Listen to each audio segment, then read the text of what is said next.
I would like to start with this. I started praying actively for my marriage, or to get married, when I was in 2020. Alright, you just mentioned it once in a while, those of God, I pray for my husband, God, this and that. But in 2019, I had written a list in my journal of things that I wanted in a man. Not the ones of, oh, tall, dark, handsome. No, I was talking about the character I wanted in that person.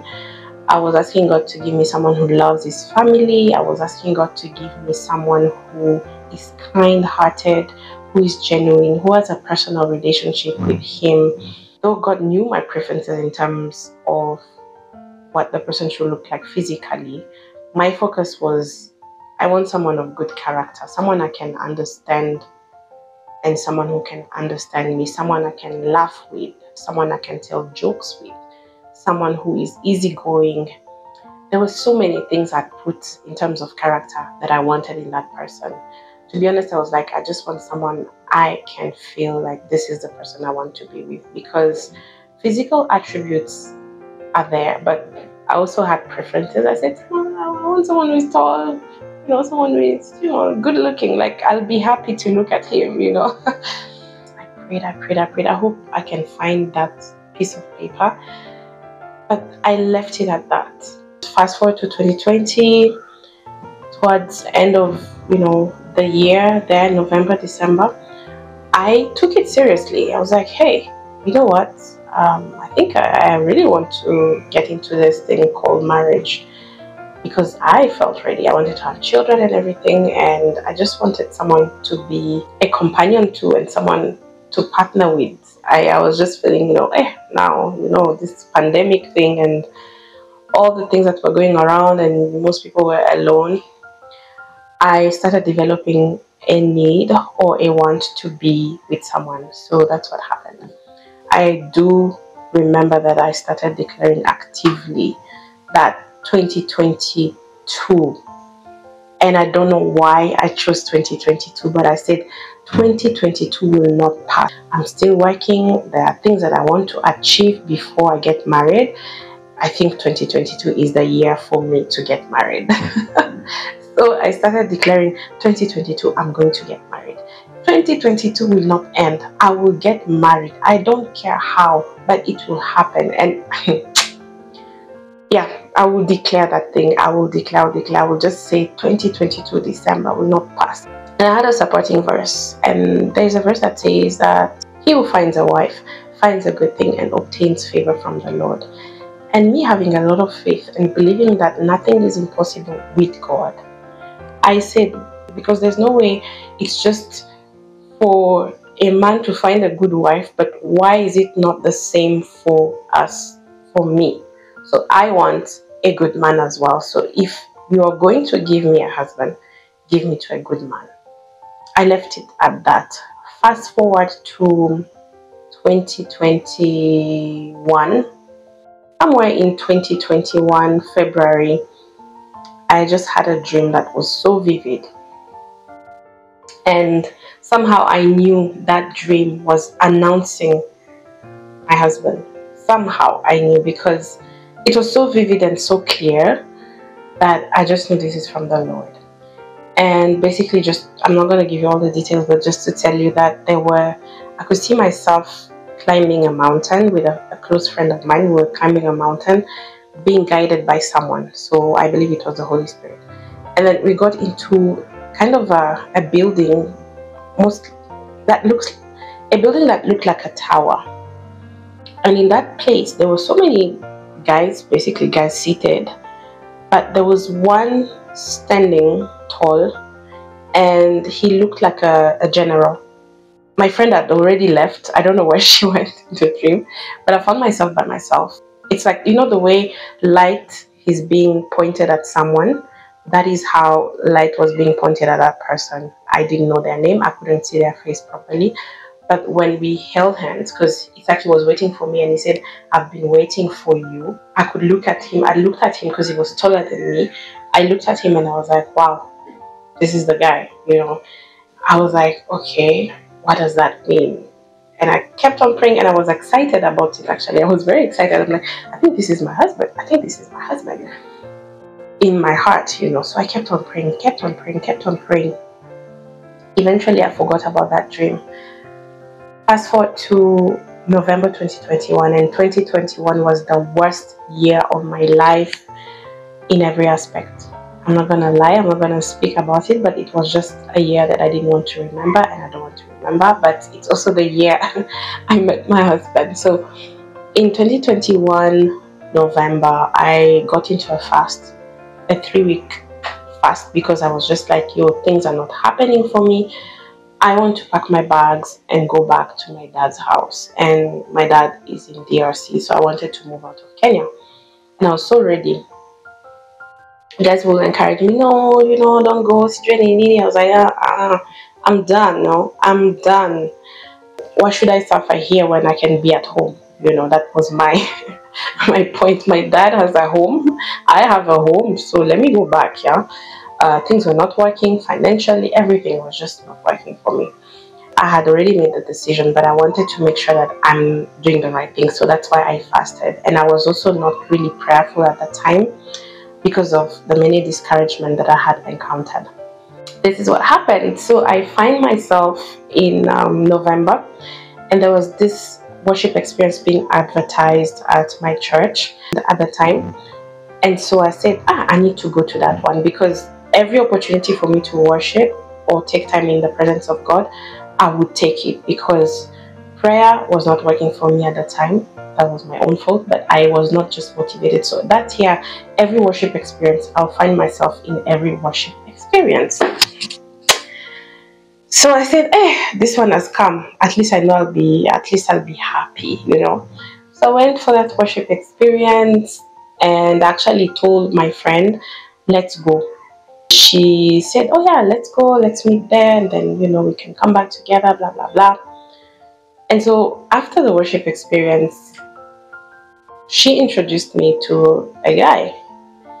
But me being in my fast, I was like, I don't want distractions. She was like, oh yeah, you know what? Oh yeah, you know what? You should give him a chance. He's such a good guy. And I'm like, giving a chance again. Here I am thinking about my life. I should give a chance to this guy that I don't even know. So she encouraged me, he's such a good guy, and I know, blah, blah, blah, you know. So I was like, yeah, we'll see. But I don't know why I kind of toyed with the idea in my heart. Like, yeah. And also when I met him, he was tall, this tall guy, but I didn't even really give him that kind of attention, that praise, you know, the way, oh my God. I was just like, hi, how are you? My name is Vee, blah, blah, blah. And then we were getting into the same ride back home. So I was quiet because I wanted to listen to him. So there's something he said in the car when we're leaving. He's like, I love the teachings of Kenneth Hagin. At that time, I had started discovering Kenneth Hagin. So I was like, so he's a guy who loves God. Seems like he's a guy who loves God. Good. Then he started saying that we've been in the same church, but I didn't know we were in the same church. That he used to see me up there, you know, singing, because I was in the choir. So of course you can't see everyone that is seated, but people can recognize you. So I had never seen this guy before in church. Mind you, I was in that church for 5 years, about 5 years. So I had never seen him. So how come that I'm seeing him now? That's what happened. And I was like, oh, you didn't see me? Okay. Yeah. Then so fast forward to December, while I was fasting, I think I forgot about all of it. And then my friend invited me for a visit to a children's home to just give back towards December. So like, yeah, let me go. It will be nice. And I didn't know on his side, he was being told that, remember Vanessa, she'll be there. Like, honestly, God bless them. God bless my friend. I went for the activity, everything went well.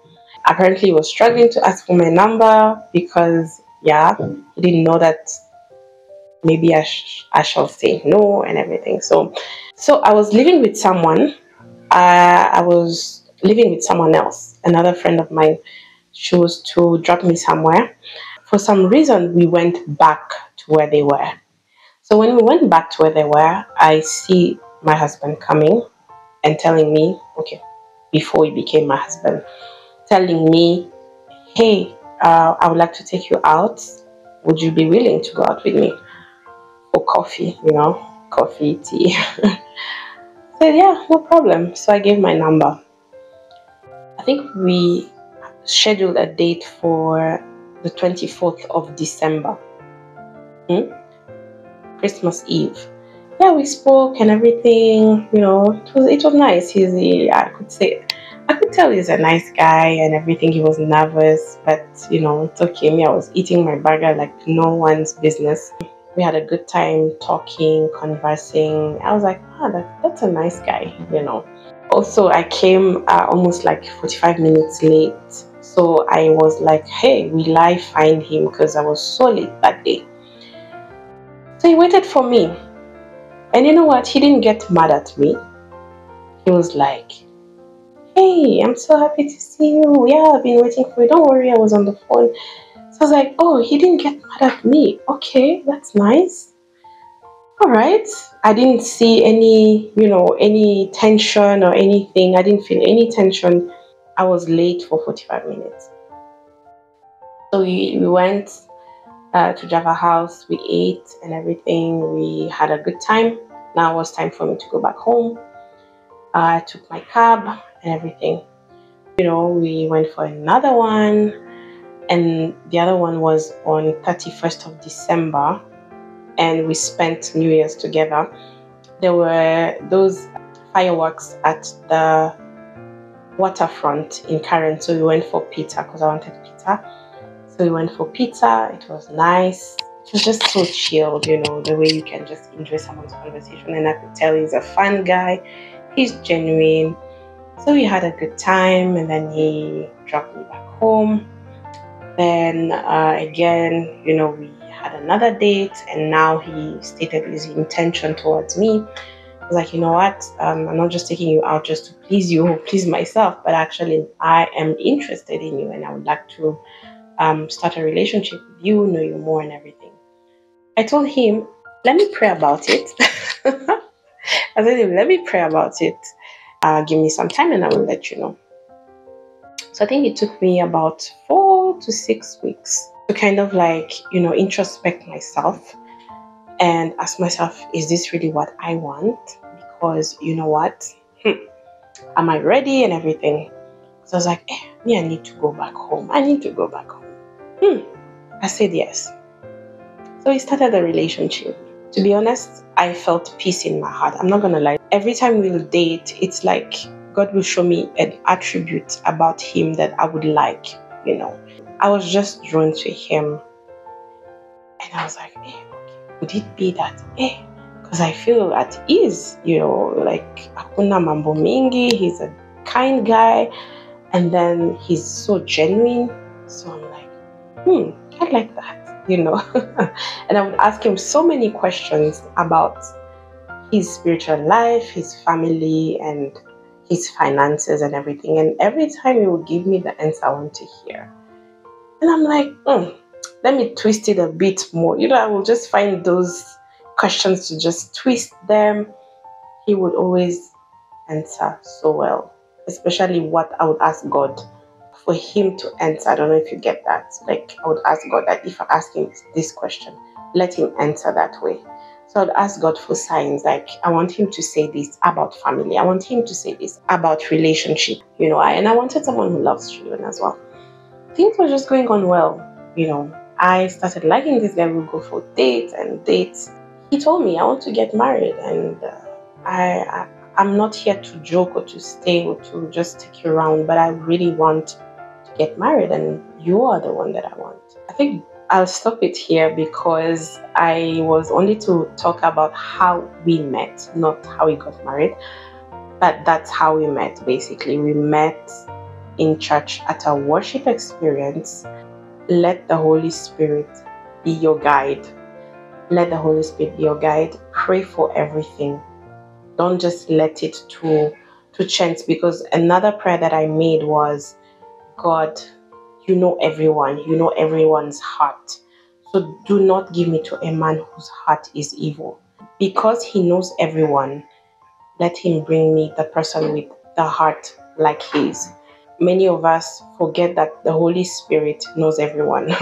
He knows everyone. He even knows your children before they are born. So I was relying on that prayer saying, Lord, you know every heart, you know every person. Don't give me to a person who is malicious. Don't bring me a person who is complicated and, you know, and he only answered what I asked for. So trust in the Lord with all your heart. Do not lean on your understanding, but in all your ways, acknowledge him. He will make your path straight. So that's my advice. If you're looking forward to meeting someone for your destiny, someone for companionship, trust in God. And the way you meet them doesn't have to be the way you planned it in your head. You can meet your husband in the most mysterious ways, because that's how our God is. He is mysterious in his ways, and his ways are always good. So be encouraged. Don't forget to involve God in everything, and your life will succeed. Be blessed, guys.